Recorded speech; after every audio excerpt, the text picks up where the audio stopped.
বড় পাতার এই উদ্ভিদের নাম আইডেশিয়া পলিকার্পা, যার বংশবৃদ্ধি ও উন্নতিতে গবেষণায় ব্যস্ত বিজ্ঞানীরা। চীনের ইউনান প্রদেশের জুয়ানওই শহরে চলছে এই কর্মযজ্ঞ।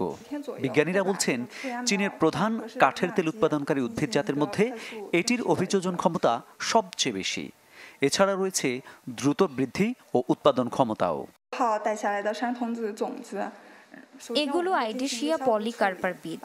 এপ্রিলে মহাকাশ থেকে ফিরে এসেছে। শুরুতে আমরা এগুলোকে জীবাণুমুক্ত করি, তারপর কালচার করি।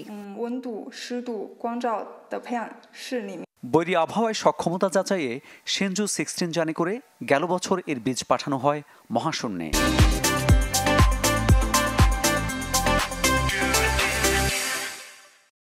কয়েক ধাপের গবেষণা শেষে ফিরে আসে চলতি বছর এপ্রিলে। অঙ্কুরোদ্গমের জন্য দ্বিতীয় ধাপে উপযুক্ত তাপমাত্রা, আর্দ্রতা এবং আলো সহ ইনকিউবেটরে স্থানান্তর করি। ফলাফল পেতে সময় লেগেছে 10 দিনের মতো। পরীক্ষাগার থেকে বের করে গবেষণা চলছে গ্রিন হাউসে। বিজ্ঞানীরা বলছেন, চেষ্টা চলছে যত দ্রুত সম্ভব কৃষক পর্যায়ে ছড়িয়ে দেওয়ার। এখন পর্যন্ত গাছগুলো স্বাস্থ্যকরভাবেই বেড়ে উঠছে। পাতাগুলোও বিস্তৃত এবং শক্তিশালী।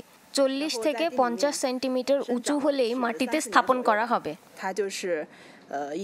গবেষকদের আশা, খরা বা তীব্র শীত সব ধরনের বৈরী পরিবেশে টিকে থাকবে এই গাছ। ফলন মিলবে 3 থেকে 4 বছরের মধ্যে। মামুন উর রশিদ, চ্যানেল 24।